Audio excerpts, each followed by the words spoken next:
All right, welcome to the Kona Daily Pods, brought to you by Training Peaks, the #1 training app in the world. It's used by everyone, from world tour coaches to first-time triathletes. Training Peaks is the gold standard for planning, tracking, and making sense of all the suffering. We're here at the Ironman World Championships in Kailua, Kona, the Super Bowl of suffering and athletes pissing themselves. This week's going to be a bit different. This isn't your average media circus. You're not going to hear us dragging pros in interviews between their sponsor shoots and hot and sweaty booth appearances. We want to give them a break this week. They've already got enough media and cameras in their face. Instead, you're going to get the chaos, the rumors on the island, and the stories from people who are actually here on the island. So there's just something about this island. If you've never been here, it's a magical place. You got to come around the race time. So we're just hoping to bring a glimpse of that to you guys who are not here right now. These are going to be short little micro pods, kind of daily pods. We know all y'all's time is valuable, so we appreciate you giving it to us. So we'll be quick. We plan to have on some triathlon nerds, former pros, coaches, and a few people who have absolutely no idea what they're talking about and probably shouldn't be holding a mic in the first place. Awesome. Well, we're joined by the new Ironman World Champion. We did this with Casper. Tell us how to say your name correctly. Solveig Løvseth. Perfect. That's going to be a mouthful. That's going to be tough. Do you expect the commentators every time they say your name to say it like that? I never expect anyone to say it like that if they're not Norwegian. But as I also tell everyone that asks me, because that's probably the question I get the most, how do you say your name? I say to them that like even my parents pronounce it in different ways, and even me and my boyfriend says it in different ways because of different accents. So I really don't care. Like, as long as I understand that it's me you're talking to, you're fine. Yeah. And who else are we joined by? We're joined by, you can say our name, how you I'm would say Sindre. it. I'm Solveig's boyfriend, and I'm just here to enjoy everything. Did you play any role in her win? Like, is it because of you she won? Hopefully. Of course, yeah. He's been with me for camps now, I think 7 weeks or something. 7 weeks, yeah. He's supposed to be studying, but I Don't talk about that. What are you studying? Computer science. Okay. He's in his last year of the master, and I haven't really seen him doing much till last couple of weeks. Because he's been with me all the time, which is great for me. You know, I do school after you drop me on the ride. That's good. So you do triathlons as well? Sometimes, yeah. He raced Tallinn last year. So we just checked when we were in Selamsi that Mark beat him. So By like 30 minutes, so I need to get better. Is that how you guys met? to triathlon, yeah, sort of. Kind of. I knew her cousin and her sister for a longer period, and I guess they are in like the students triathlon club. Sure. So I sort of knew who you were, and I just started talking to you basically in the pool one day. And so you made the first move, is what you're saying? no, I made a weird Christmas calendar on Strava, and she thought, who is this weirdo? And she yeah, it was followed really me. weird. He posted like one post every day. That was supposed to be funny, but nobody understood anything of it. And I was just thinking, this is a weird person. I need to get to know him better. On Strava. That's where the magic happens. Yeah, okay. Yeah. So you sort of made the first move by following me on Strava. Is Yes. that what you're saying? Yeah, okay. This Wait. is exclusive, everyone. Exclusive. When did you get into triathlon? Like at what age? In 2015. But I was a swimmer before that. And who did someone seek you out? Like, how did you get involved in it? It was my swim coach at the time, actually. That was basically, he took me to the side of the pool one day and just told me that swimming probably wasn't the right sport for me.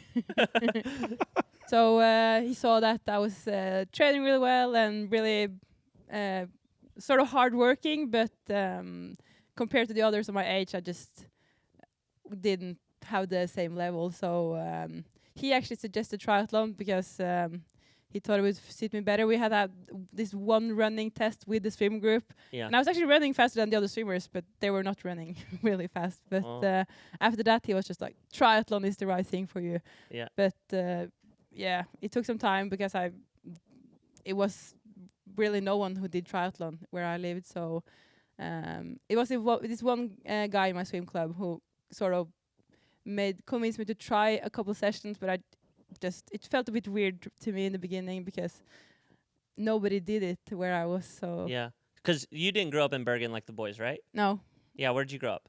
Trondheim. So where's that like in relation to geography? If you Norway has this like It looks basically like a guitar. yeah. So Yeah. you have the where the Thin part of the thin guitar. like part Oslo's starts, yeah. Oslo's on one side and Bergen's on the other, right? So are you in between those two? No, it's further north.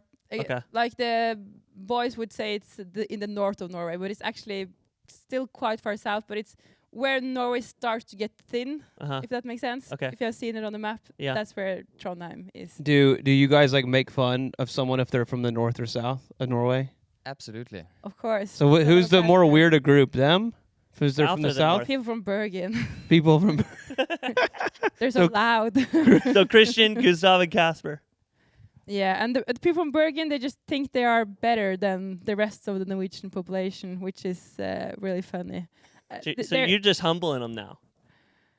Yeah, I'm trying to, because they're always, like, the people from Bergen are always saying, we're not from Norway, we're from Bergen. Yeah. Because they think they're just too good for the rest of the country. It's like the people that say they're from LA instead of or they're from New York City rather than saying I'm from America.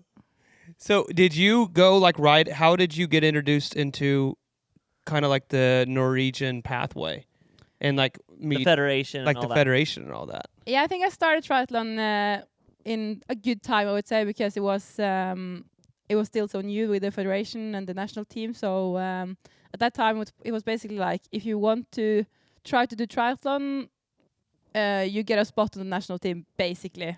So I wasn't really good at all, but I still was invited to national team camps with the whole team, with Christian and Gustav and everyone. And so the first time I even rode a road bike was at national team camp, where they just gave me a bike that I can borrow, and I was just sent straight out on sessions with them, which was really scary, but you just learn really fast that way. What age?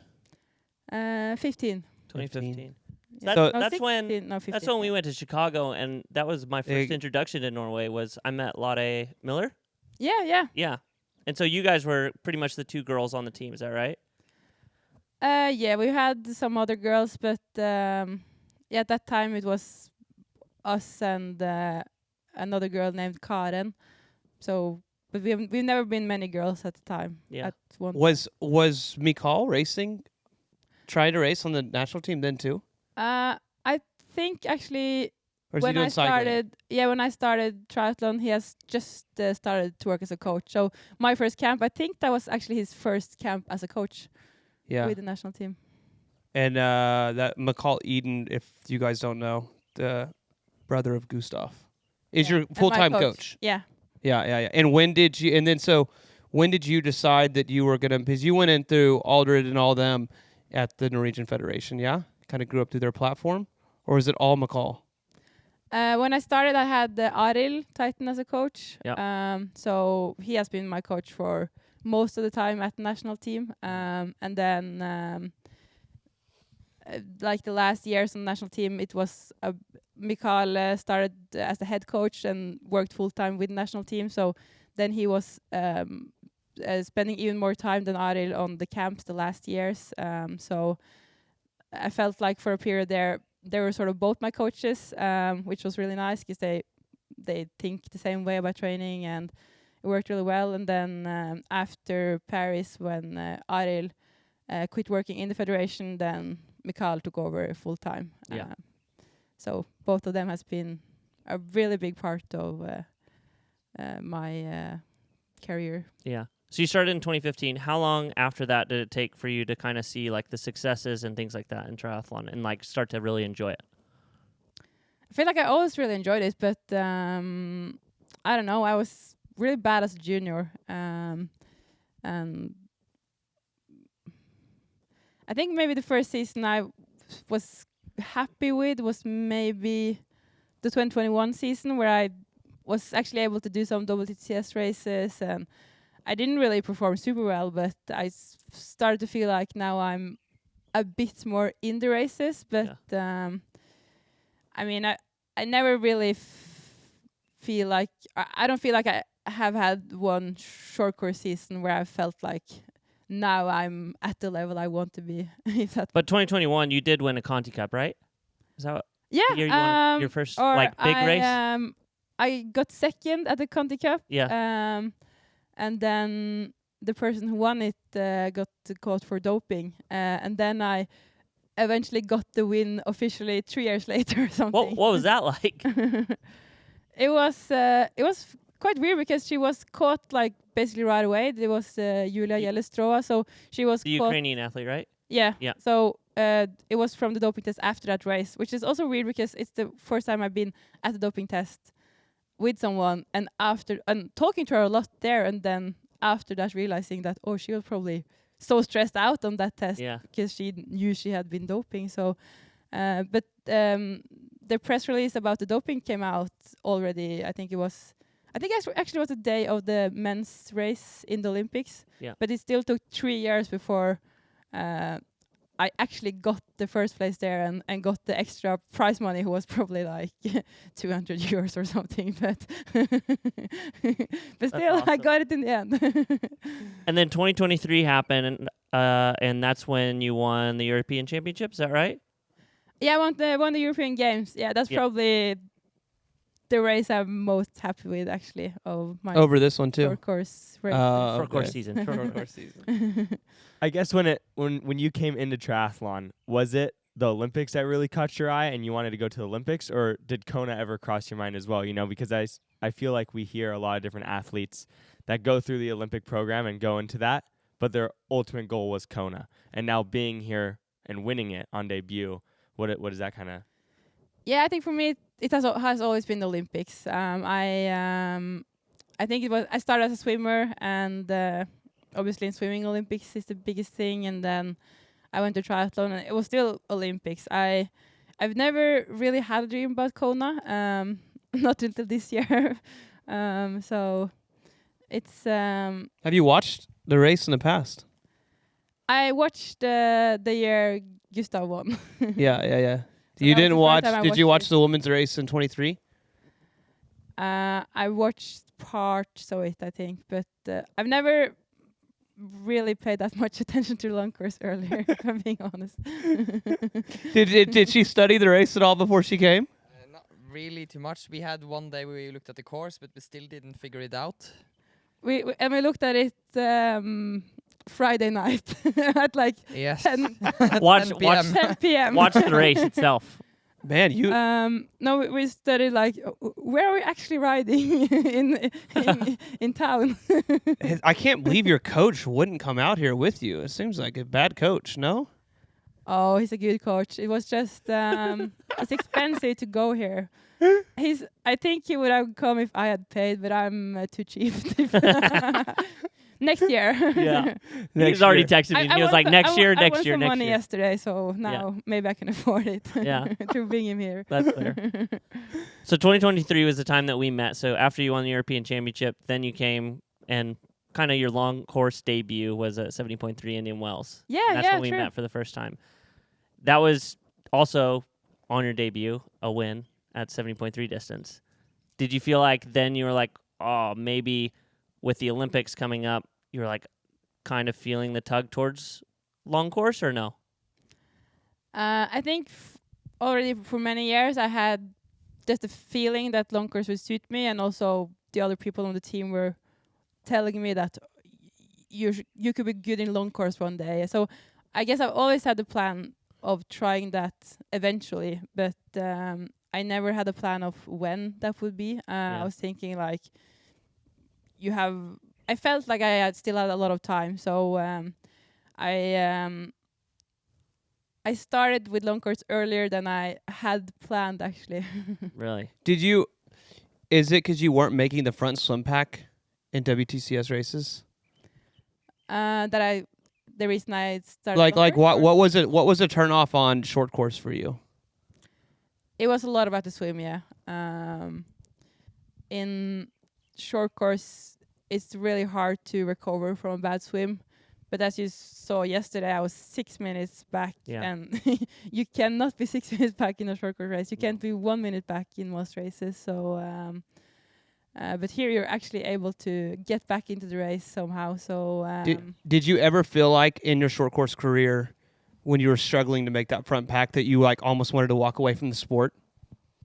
Or were you like, I would just go to long course before I'd walk away from the sport? Because like Yeah, I guess what I get concerned about is like there's so many short course athletes that try to go through that Olympic pipeline and are like, this isn't for me, and they just leave. yeah, I think I've never considered quitting. But I definitely always knew that I wanted to give long course a try at one point. So, but I always enjoyed the training and enjoyed triathlon and enjoyed being a part of the Norwegian team. So I think I've never been really struggling with motivation to continue. But of course, if you have a lot of bad races and you never feel like, because if you have a bad swim, you don't even feel like you're in the race. You feel like you're not competitive at all in some races if you're just like riding alone or in a group so far behind where it's actually happening. So it could definitely make me feel not good enough to do the races I did sometimes. So this race, you came out of the water, and did you know the gap immediately coming out of the water? Were you giving Yeah, I splits heard and it. things like that? It was like 7 minutes, and I was standing in straight Yeah, after the swim. 6 or 7. It Yeah. was Yeah. huge at least. Could you get the time to her? It's so loud there. It was a bit hard, but then again, we had many people who had inside information, I guess, from some boats in the course. But it is hard to hear what people are shouting at you. I feel like Yeah. every time Sindre was trying to give me a split, I always said like, "What?" And then he had to scream it was another trying- time. And Repeating it all the time. Yeah. So you come in, get on the bike, and then you're coming up that hill. Did you have any thoughts whenever you saw like the whiteboard and who you were with and things like that? yeah, already in the swim, I saw really early that I was swimming with Lisa and Kat, and I was quite happy with the group I was in. Yeah. I definitely would have wished we didn't lose that much time. I think I was probably I got a little bit too comfortable when I saw that they were around me. So I was thinking like, okay, but this is a good group. So I didn't pull anything in the swim. I just followed some feet, and I could feel like the pace doesn't feel really hard now. So we're probably not swimming that fast, but I was still a bit surprised that it was actually 6 or 7 minutes. That was more than I had thought. But When you first heard that time gap, did you think, I can't win this race now? I never had a goal of winning the race, so I wasn't. I don't know. I just I wasn't stressed about the splits. I was just thinking like, okay, it's 6-7 minutes. Wish it was less, but I don't think it affected me really the way I was doing the rest of the race. It was quite similar in Lake Placid.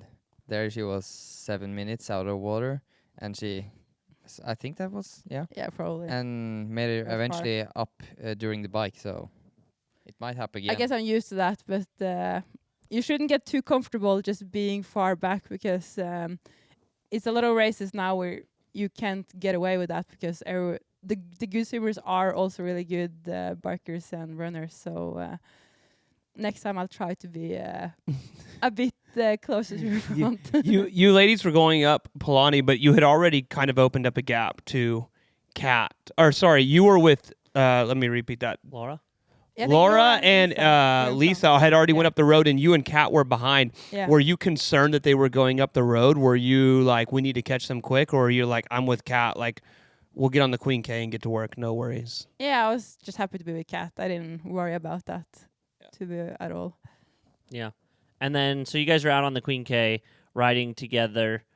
You then start to catch the stragglers that are like coming back towards you. Was there a moment where you're like, I'm going to make a move here, or no? Yeah, so we catched Lisa and Laura Yeah. after. It took a while, actually, maybe like 30 minutes or something, I think. Yeah.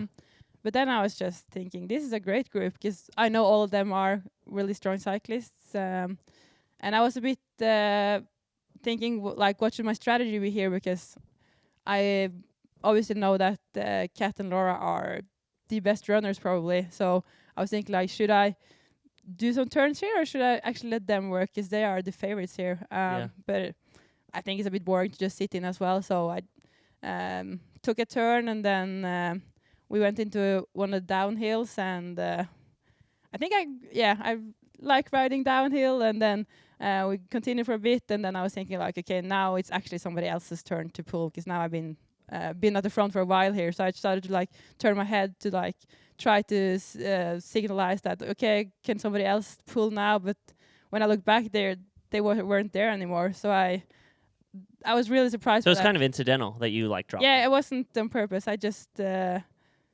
rode away. I think probably they were keeping a bit an eye on each other or something. And did you push the watts up a bit whenever you were doing it, or no?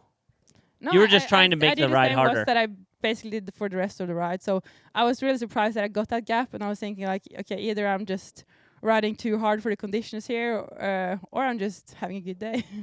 How long was that pull that you did? And then when you turned around, were they even in sight, or did you already have a complete gap at that point? I think maybe 10 minutes or something around there, I think, before I even checked that they were there, and then I could see them, but it was a quite big gap already, so it was big enough that I was thinking like, okay, I'm on my own now. Where were you watching the race in the tracker at? And what was your reaction whenever you saw that she was pulling away? At the time, I was actually running because it was so nerve-wracking for me to follow, and it was a long day. Oh, you were ready? He's taking a break from his studying. Yes. But then I had a friend who You was didn't follow following the back at race. home. And he Home at the told me beat, to you stop smoking a again. cigarette. The truth finally comes out. No, we were following most of the day, but back up from Harvey and... No, But you were also talking to Mikael at that point, Yeah, and he I was saying like, this is surprising, because I don't think he expected me to like break away at any point. It And Yeah. I didn't expect me to do that either, I guess. No. But And was Indy with you or no? Did you notice her no, with you but I at some catched point? her later. Yeah. Because I got the gap of that group before we catch like the Holly. swim group before Yeah, us. yeah. Yeah. Yeah. So when I catch them, I was alone, and then I don't really think anyone really tried to follow me when I passed them. Holly was there for a little bit, I think, but Yeah. the others didn't even try to follow me, I think. Do you think it's because they were all on different bikes and you were on a felt? Yeah, for sure. Yeah, that's. I had the felt bike, the Princeton wheels, and I had put aero calves on, and I saved a lot. It's quite crazy. Both world champions ride Princeton. She know and this. Fusion. And Fusion. Mm-hmm. Interesting. Ooh, Princeton Carbon. Like that must Their be the marketing trick. team must be pretty good this year. Yeah, but I was a bit worried because I went with the tri-spoke, both the rear and front, and I was a bit worried in the wind, especially when I saw like it was. I think Anne Reichmann had the tri-spoke, but I didn't really see anyone else have it, I think. So I was a bit afraid that... And you also talked to Mark, and he was just like, oh, that's a bold choice or something. And I Mark was thinking, Matthews said that. Yeah. So I was thinking like, oh, is it? I thought it was... It's not that much wind, but it was fine in the race, so it wasn't a problem. Where did Mark tell you? The press conference? This was the day before, during A check-in. check-in, yeah. I think Matt yeah. was... He just Yeah, saw she how had a- deep the wheels were. Yeah. And Kat was doing 80 millimeters or so. Yeah, she had And several others. deep wheels as well. But Yeah. not so many did the tri-spoke. Mm. Nice. What was the decision that you were like, I want to use the tri-spoke? It's fast. There you go. Marty said it's the best wheel to ride, so she said okay. Yeah, true. Also, the spare wheel, she hadn't trained with that one, so we didn't want to take the risk of getting any mechanical errors. Yeah, I did bring 2 front wheels, Yeah. like one more normal wheel Yeah. as well, in case the winds were like crazy. But then we watched Kaiden's wind report, and I was thinking like, oh, should The be weather fine. report. Yeah. weather How report. accurate was it? Be real. I think it was really good. I couldn't really measure the winds out there, but it was probably the right thing you were saying. But I was also needed to calculate like, what is 12 miles per hour? She's like pausing the video and she's like, next year I'll translate it. We'll put some on the screen. When you're climbing to Havi, Taylor clearly opened that gap because she was surged up to go catch Lucy. Could you see the helicopter? Like, could you I didn't see the think front of about the the race or helicopter. not until the turnaround? I I didn't think about before now. Is the helicopter at the front of the race? Is that a thing? A lot of times, but it'll come back as well. But Okay. a lot of times, it'll stay towards the front. I only saw them after the turnaround, basically. So the rest of the time, I didn't really know where they were. But I got some splits to them from people. But nobody gave me splits to the people behind me. So I was really surprised that I had 8 minutes on Kat and Laura. I did not expect that gap to have been opened up that much. So that was the big surprise, I think. When you were riding by yourself, did you ever think like, okay, I'm in no man's land, and you wish you had someone there, or were you just sticking to your guns and just continually just pushing forward, or were you ever like, I'm in no man's land, this is not good, I need someone with me? I feel like, unfortunately, I'm quite used to riding alone, but it was definitely more fun to ride in the group as I did in the beginning. But I also felt quite good about that I actually had broken away from them, so it was a bit mixed. Like I didn't expect to be in front of them, so I was feeling like, oh, this race is actually going better than expected. So that was really good. But I was also a bit like, yeah, it would have been more fun to have a company. Yeah. It was a little lonely out there. Yeah, it's Did not you- many people. When you hit like the famous hour 3 on the bike, usually a lot of people hit a wall during that time, probably because of carb depletion and stuff. How did you feel around hour 3 on the bike? What'd you like fuel with? Like how did you? Because a lot of people don't make it past that, and they really set themselves up for a bad run.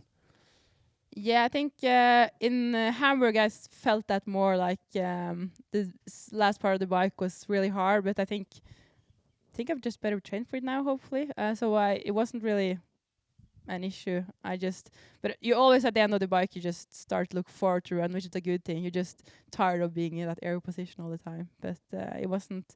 I felt like I kept basically the same watts the whole way, and it felt good. So it wasn't a problem on the bike. Did you know that Lucy had a penalty or no? No, I didn't. No, you had no idea. No. Yeah.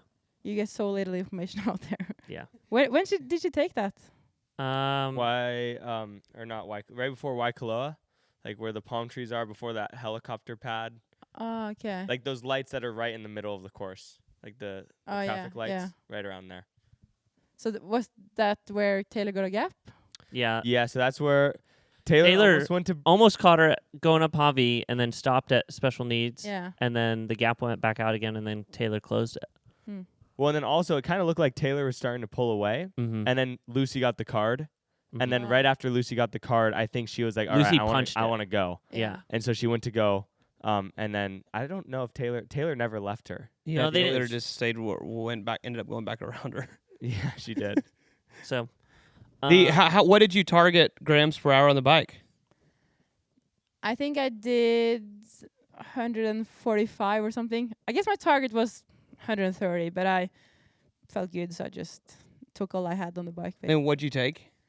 I had flow gels in my Mhm. bottles, so I had 2 flow gels. So that's 600 grams, and then I had 2 caffeine gels in addition to that, so 60 grams there. No, Chewy gel.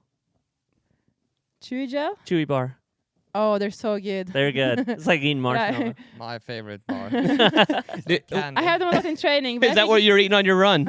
Yes. But I feel like in race it's just nice to drink everything. You don't have to think Yeah. about chewing and everything you need to like open, and it's just a bit more stress than just drinking from a bottle. And especially when it's warm as well and you're gonna drink a lot anyway. It's just easiest, I think. When I talked to McCall after the race, while we're still on the bike, I talked to him after the race, and I said, what should I ask her in the pro press conference? And he said, ask her how many watts she pushed. You want to share? Yeah, it's on Strava. I don't remember. I think 236, 240. I think I had like 240 most of the way, and then I lost like the last part. It went down quite a bit. It was actually a bit annoying as well, because at the last aid station, I didn't really think it through, so I took a bottle from the last person and just spilled it over me. But then I had nowhere to throw it, because I already had bottles in all And you my couldn't put it bottle in your cases. in your No, top. so I was thinking like, can I put it in the back of my suit? But I didn't really know if that was legal or not. So I ended up like riding with this bottle just in my hands the last 20k, and it was a bit stressful in the technical section on the end there. or it's not really technical, but where you have to like brake a little bit. And when I had the bottle in my hand while I was on my handlebars, it touches my gears a lot. So I was just gearing with the bottle because I just had this plastic bottle in my hand. And also when I was dismounting the bike, I was just like, it was just a bit unstable when I have a bottle in one of my hands while I was gonna go off my bike. So I think that was a bit stressful. But I think the average in the end was 2:36 or something like that. Thanks for sharing. Yeah, and before we get to the run, is that kind of what you were aiming to push? 2:36, 2:40. Did you feel coming off the bike like, okay, I conserved a lot, I have a lot for the run, or was there ever a point where you're like, I might be over biking it a little bit? I was a bit uncertain when especially since I also got that gap on Kat and Laura. I was thinking like, usually I don't feel like I'm that much better cyclist than they are. So I was thinking like maybe I overdid it, and I pushed like around the same watts that I have done in the other races this year. But of course this is a much warmer race, so I wasn't sure if I maybe should have played it a bit more safe because of that. But also when I talked to Mikael the day before the race, he was saying like that I always play it so safe and I don't really like to push. So I was thinking, maybe just try to go for it a bit more. But I wasn't too worried. I thought I could run quite well off it, but when I started the run, it was just hard from the start, and I hadn't really expected that. Like in the other races I've done, I've felt so good in the beginning of the run. It's just nice to do something else and nice to just sort of stretch out the body. And I have only done 2 Ironmans, but in both of them, the first part of the run has been like the most chill part of the race. I just felt so good, but here I was just starting the run, and after like 1K, I was already feeling. It just felt so hard. Were you back from your run now? Yeah. When did you all see each other for the first time? I caught up with Brad from Precision, and we went out in the course and giving splits. So I think I gave you during the first 10K 8 splits at one point. Yeah, it was a lot of splits on Ali Drive there. Did you see him first, or did you see me first? Because you were looking, when you ran past me, you were like staring at the whiteboard to see what the gap was. But I was also standing just after T. I'm always like desperate for new information. It doesn't matter if I got it 10 seconds ago. I want to have another. And also because people are sometimes shouting different things. So the more you get, like if you get 10 splits and I don't know, 7 of them are saying the same thing, then you could trust it, right? But if you get just 2 splits and one says 4 minutes and the next says 6 minutes, you're just like, this doesn't help me at all. Before you saw me, how many different splits did you get? Because I was like just outside T2. I don't think I have gotten that many before you. And you had yours was nice because you had like both to the front and to the back, because that's also important. In that race, both of those matters, I think. Yeah. Yeah, we tried to be neutral and give it to everyone, so you can also kind of see the whole leaderboard. You know what I mean? That was so nice. And also, people out there are so nice. Like Mark gave me so much splits, and Philip gave me a lot of splits. Yeah. And it's not given that they would do that, right? Because obviously they have people they care more about than me racing. Yeah, so I really appreciate that. We had a pretty small budget, and we had probably the smallest whiteboard. So I think next year we'll get you a big whiteboard. So I don't have to stare that much. Yeah, exactly. Technically, I mean, you weren't leading the race, but you were leading the race because the 2 athletes in front of you later on dropped out. Do you think you would have raced any differently if you were at the front of the race all day, that whole time? Do you think you would have raced any differently? No, I don't think so. Just from the start of the run, since I was on my own anyway, I was just starting to find the pace I thought I would be able to hold, or hoped I would be able to hold, because it felt quite hard from the start. So I was already like after the first case, I was thinking like, I'm not sure if I'm gonna be able to hold this at all, because it just felt much harder than I had hoped that it would. And I was also running a bit slower than I also maybe had hoped, but again, you just need to go by feel. If it feels hard, you can't really go with a certain pace that you had just decided beforehand. You eventually made it up Palani on the treacherous hill onto the Queen K, and Brad's here as well. When you guys were giving her splits, what were you thinking in your head? Were you more concerned about what was happening in front of you or what was going on behind you, and what were you guys telling her? We gave splits both forward and backwards. But we were optimistic, and we believed at every turn that she might win this, especially considering when we You saw believe I Lucy. might win this? Yes. I So- don't think so. Oh, Not in the beginning. Brad, of the Brad. race. not in the DS or beginning, not? but- You think she can win it? Yeah, you said that, which was a bit annoying as well. Or it really helped, but it was like I think especially when I was They might not be able to hear. So what was he yelling at you? Brad was yelling like, "Keep believing, you can win this!" And especially I think when I was actually in second place, Yeah. and I was so happy with being in second place. So it was a bit hard mentally when Brad was starting to say like, "You can't catch the first place." I was like Taylor, and I was so happy with being in second place that it actually it's hard then to adjust your mentality to be like, try to go for the win when you're already obviously suffering quite much out there. So I think if I hadn't had people shouting at me, I wouldn't have tried to go for it. But then, of course, Taylor stopped, unfortunately, so it wouldn't maybe have mattered that much. Well, anyway. first, what was it like when they told you that Lucy had dropped out of the race? Did Did you? you run past Reese Yeah, and them when they were getting in the car? when they told me Lisa dropped out, I had already run past her. Nobody had to tell me that. I just saw it myself, and Did you get concerned for your own pacing, like where you were at too, or were you confident still? I was concerned about my own pacing way before I saw Lucy. So, but it didn't help. And then it's not something you want to see. Of course, she was standing there with Reese holding around her, and it was a big surprise to me to see that because I just saw her at the turnaround point, and then she was running in and looked quite composed. So things can happen really fast out in the heat. But yeah, definitely when I saw Taylor as well, I knew it wasn't that far left, but I was still thinking like, okay, you can't be the next person sitting at the road now. That would just be too stupid. It's all three of the people in front were. Yeah. Did you say anything to Taylor when you ran by?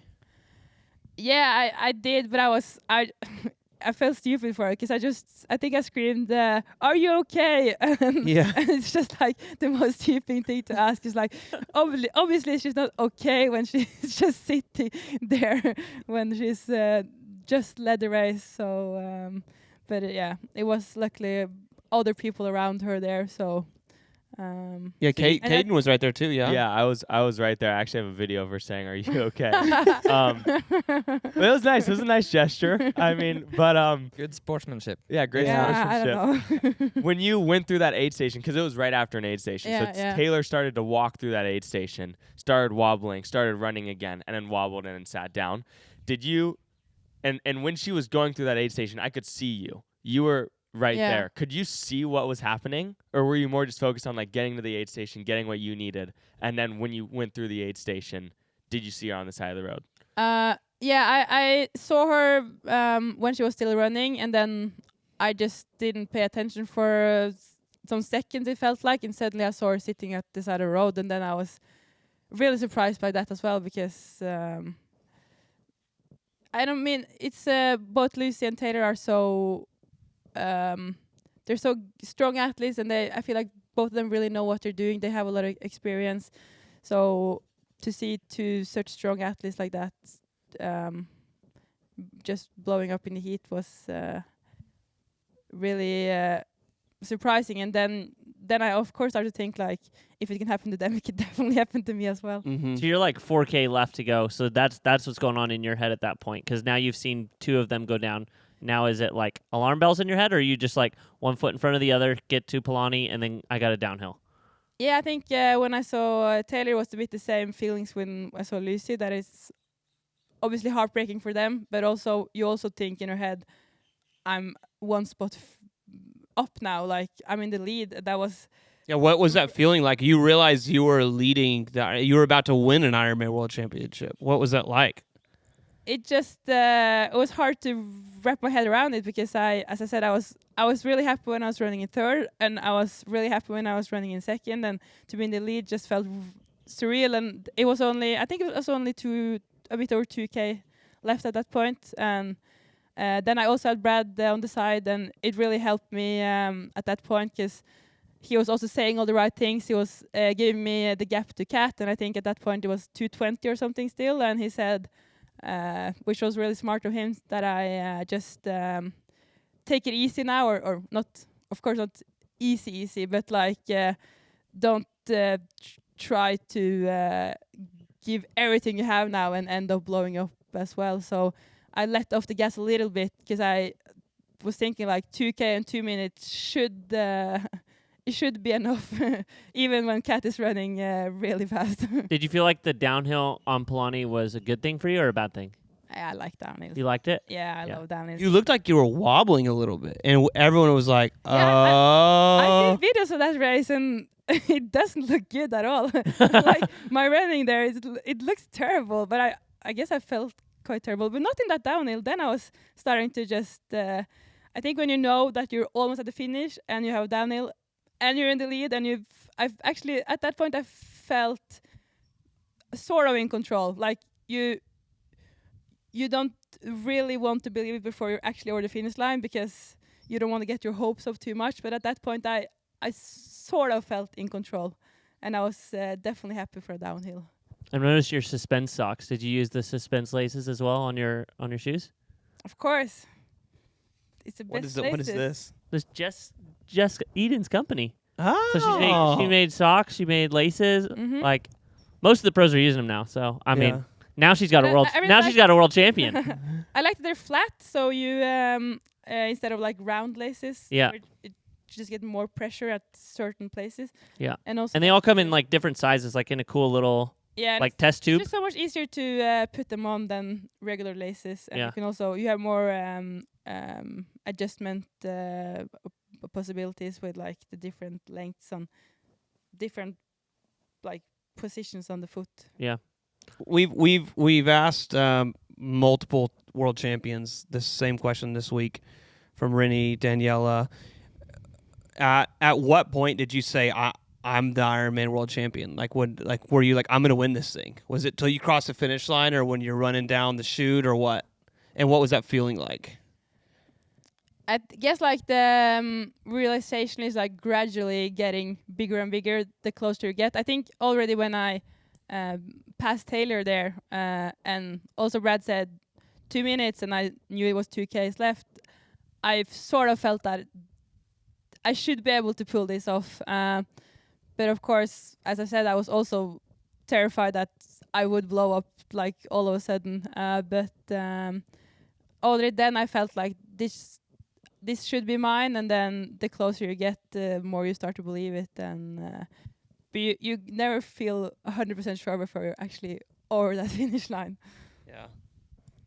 So you finish, you win the race, and then you realize that gap was 2 minutes, was then 35 seconds. Did like Yeah. shock set in, or were you just like, I had Honestly, it. I was just like, I don't really care because You won I the just race. wanted to be Yeah. first. Yeah. But the gap didn't really matter. But I was really impressed when I actually realized that it was that like how fast Kat has run Yeah. the whole way really, and especially at the end. And to be able to run like sub 4 minutes in average in that course in that heat is crazy impressive to me. Yeah. Yeah. When did you make it to the finish? He was there. He was there. No, he was Yeah. out running. I was there, but I barely missed it.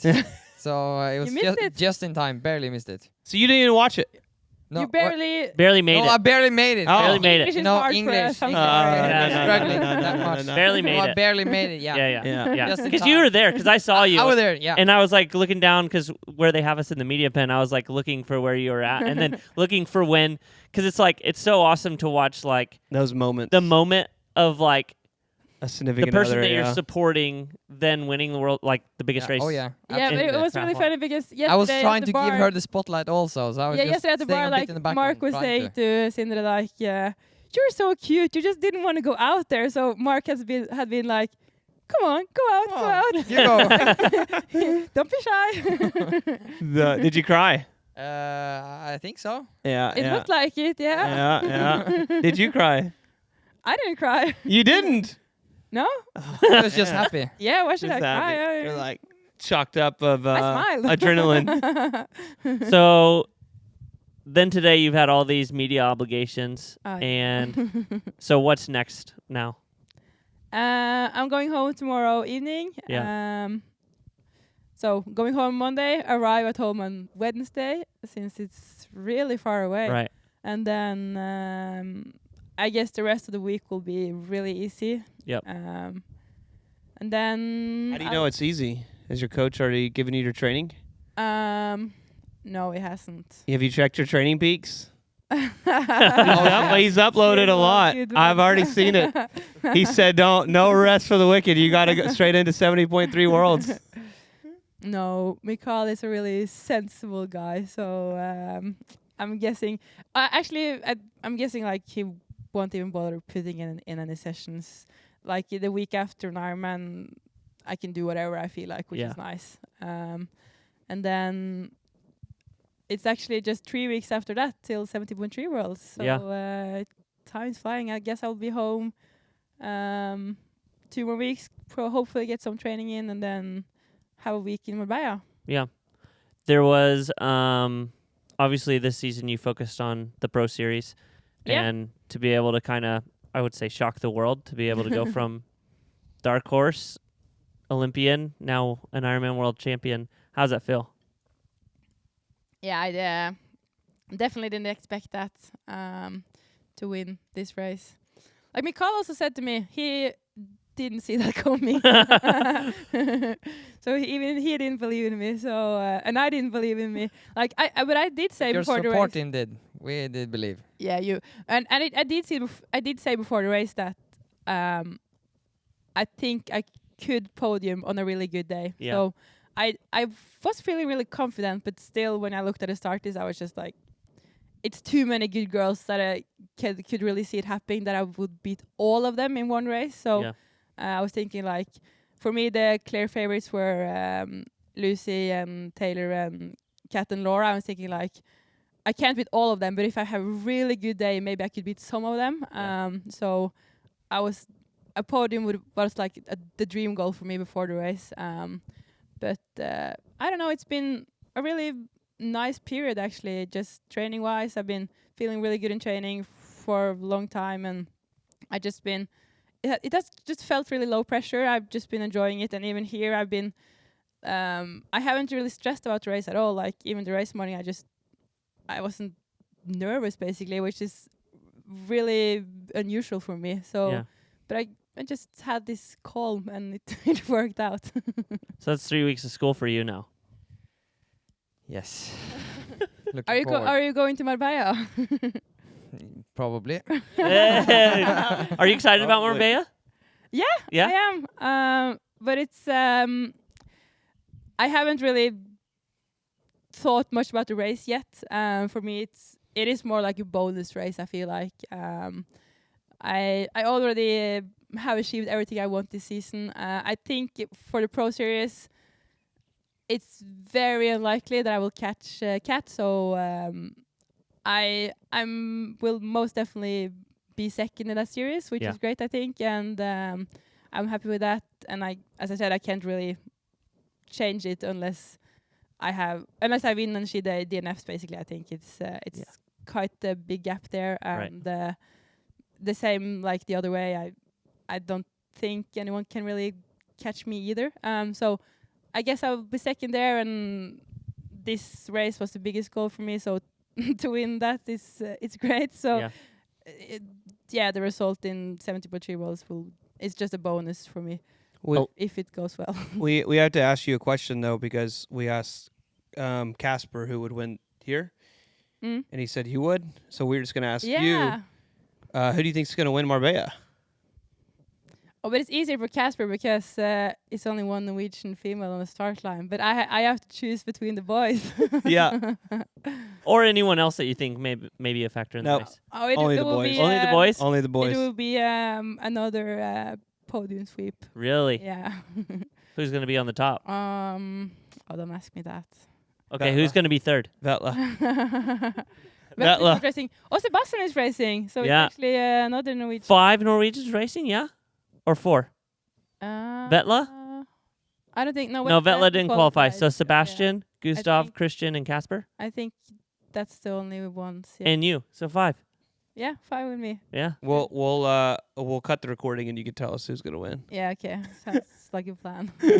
Well, thank you so much for coming on the podcast. Congratulations, Ironman World Champion. It must sound Yeah, wow. insane. Yeah, sounds weird when you say it. Did you Thank you realize very how many followers you had, like before the race and then after the race Yeah, that was on Instagram? I think Matt McElroy. Yeah, Matt he sent it McElroy. in our group chat, and I think what it was, are you at right now? it was 8,000. I think before the race. Yeah, What is it now? before you won. Before you won. Matt McElroy in our group text, the kitchen group. It was funny because after the race, What do you got now? I can check.